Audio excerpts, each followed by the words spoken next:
welcome to Old School Garage. This is a brand new show, so if you're not subscribed yet, please do so. And today's test is about this beautiful Ford Sierra 2-liter Pinto. So let's watch our new show.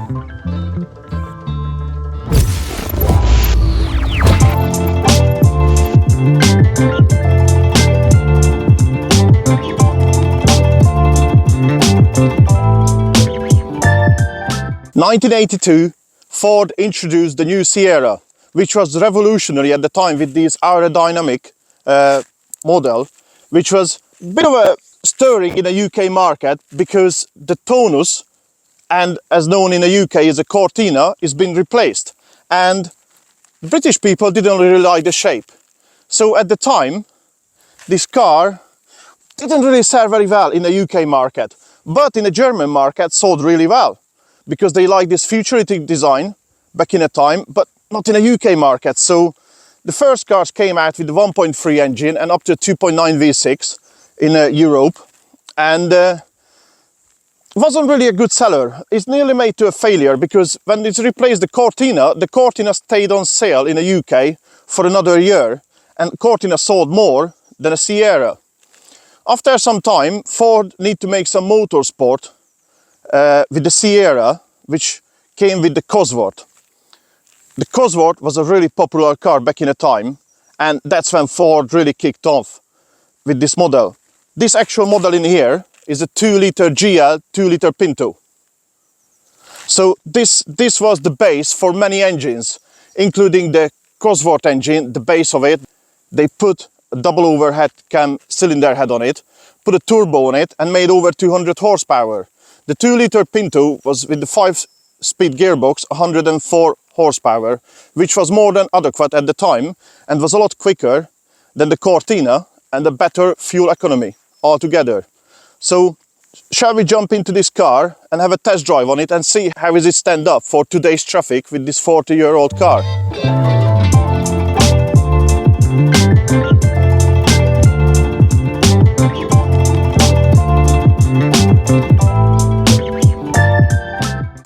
So the inside of this Sierra, pretty basic, many of extras in there, as you do in 82. So basic stuff in there. You got oil, brakes, water and washer fluid, and obviously you got the fuel as a warning light in there. Many extras in there, basic computer back in the day. There is no ref counter in there, which is I miss, but there is normal gauges in there, fuel, water, everything you need. You got the warning light for water as well if you overheat as well. Also there is the light dimming in there also. Manual 5-speed gearbox in there, a bit of an armrest. It's not much, but it's still an armrest. A clock in there, which is one of those old school ticking. You can hear it. So where we are is pretty quiet, so you can actually hear the clock ticking. There are some, here we go, low noise output. There are some tapes in there as well. Unfortunately, we got now the CD in there, so, but back in the day, probably some good old tunes in there. Some of them are working. They are working. There are an ashtray in there as well, because back in the day, everybody used to smoke in there. Apart from that, a cute little horn for a big car. No electric windows in this one, but they introduced the electric windows later on.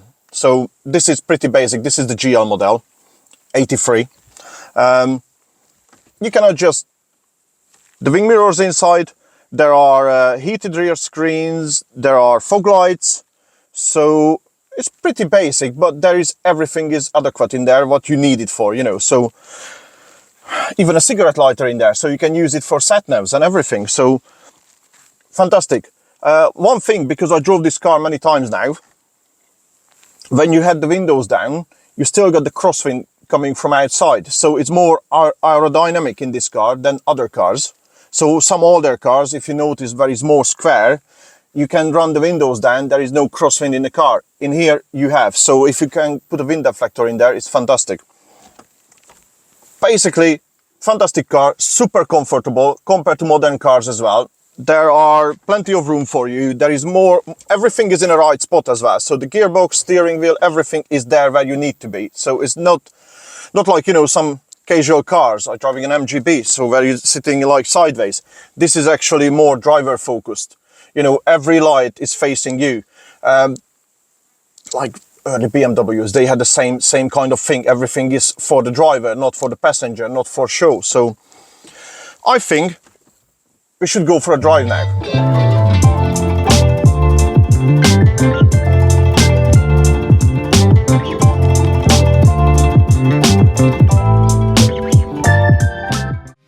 Here is some cool looking t-shirt design. You can buy it on amazon.com, amazon.co.uk, and every purchase you make, you're helping my channel growing. I leave the link in description. So, shall we go for a drive?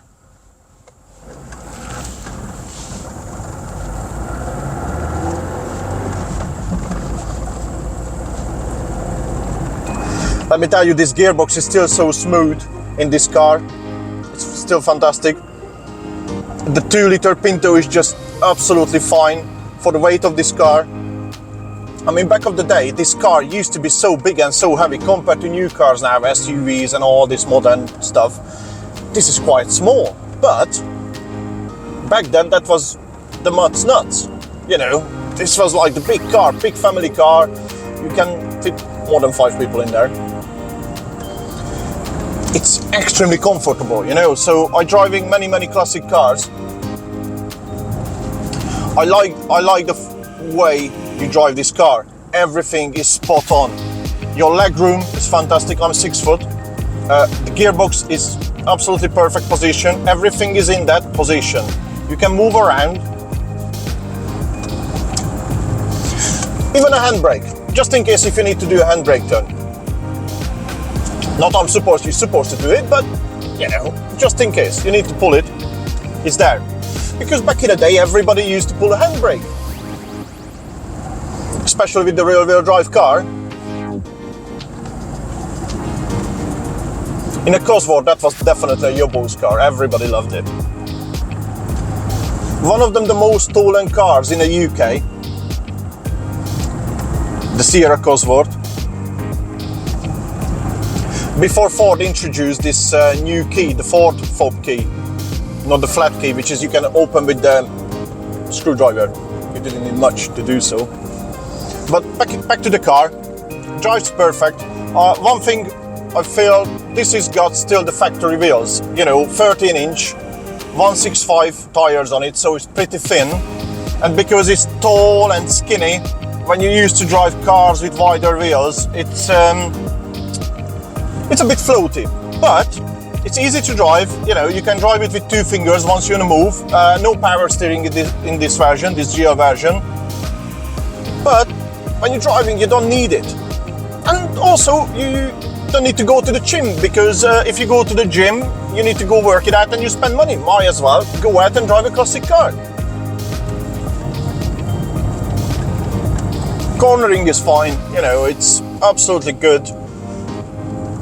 I'm talking about, this is a Billy Basic car. There's no aftermarket suspension on it. There's no aftermarket brakes on it. This is how it came out from a factory. I would recommend to put bigger wheels on it, just for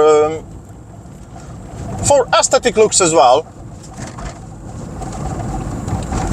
But where I'm driving now, the road is like, shall we say, not the best. And you don't feel nothing in the car. It's so smooth, it's just gliding through all these niggles on the road. So you can see it's smooth as anything. So I don't feel any drawbacks with this car, you know, it's quite comfortable. It's very pleasant to drive. I actually went with this car to the Regularity Rally, which is a timed rally, where you have to do an average speed between certain points with the GPS point, and you got an itinerary and you go by that. And so I drove this car last year more than 500 kilometers, about 300 miles within 2 days, never missed a beat. The only thing I had with it, it's some play with the idle, which is I still do sometimes, not always, but occasionally do. does play up these carburetors, because this is 104 horsepower Pinto on carburetors. Later on they had the injected version and the double overhead cam, which was over 120 horsepower. People loved it. It was a pretty quick car. And also later on they made by Cosworth the double overhead cam with the Cosworth just over 200 horsepower on a box standard car. This is a 5-door hatchback. Really good room in a boot. Really good room for your family to fit in there. It's super comfortable. For 4 people, it's absolutely amazing. It's absolutely amazing. So, driving 4 hours a day without any issue. You don't come out from the car, you know, back aching and all sorts of stuff. So it's absolutely fine. Power-wise, it's more than enough. More than enough, I think, for everyday use. If you don't want to tune it, if you don't want to go down to that route, if you want to keep it as a normal modern day classic, or say modern day classic, it's when they introduced it's 41 years old now, you know, with 2023, so it's not a young car, but I actually quite enjoy driving it. It's quite a pleasure to drive this car, and I love it. It's still so smooth, you know, after so many years. The gearbox is not cranking, it's not crunching, it's smooth. Driving smooth as well. The interior is still in super good condition. There are some burn marks from a cigarette, which is they used to do in the 80s and the 90s, not anymore.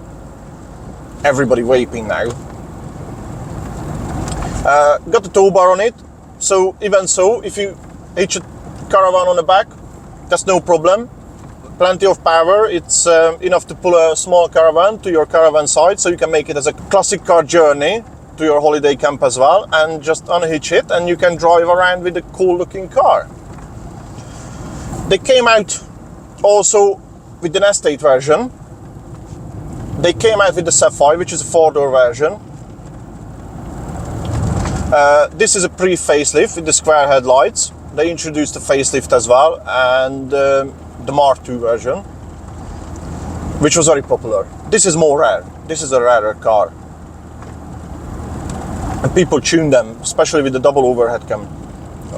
People absolutely love that car. And I do as well. That's why I bought a Sierra, because I think it's a fantastic car. Engine-wise, 1.3, 1.6, 2 liter. They even done a 2.9 V6. Also, they done some other versions as well. They done a 4x4, the XR4,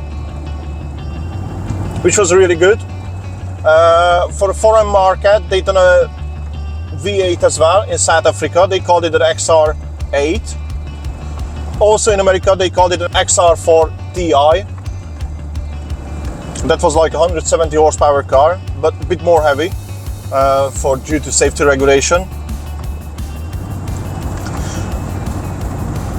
They done a 2-door version as well. They done a 3-door version. Sorry, not a 2-door. Which was really popular, especially with the R500. I love to drive one of those.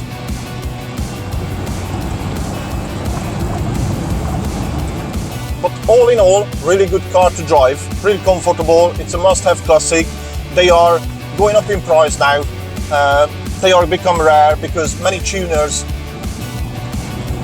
build a car to, you know, higher standards, you know, drop them down, big wheels.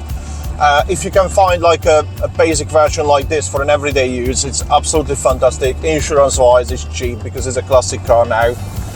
And if you buy an old enough car, that's going to be tax and MOT exempt because it's 40 years old. So the first version in 1982, if you can get one, it's going to be tax and MOT free. Obviously, I recommend to take it just for an annual checkup, just in case. But we don't drive a classic car just for not to be safe on it.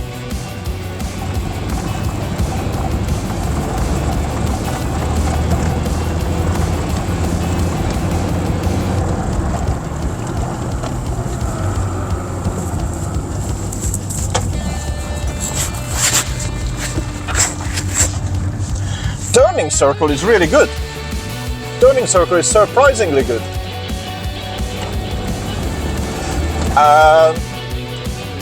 There's no air conditioning in this. And I'm driving in a hot country right now. It's midsummer, pretty hot. But all in all, fantastic car. I hope you enjoyed today's episode. Please let me know in the comment what sorts of Sierra you're driving. You got a Pinto, a 1.3, a 2.3 litre diesel, a 1.8 diesel, a Cosworth, an R500. Let me know in the comment, please. And if you're not subscribed to the channel yet, please just press that subscribe button, press the bell button so you got the notification next time I put a new video on.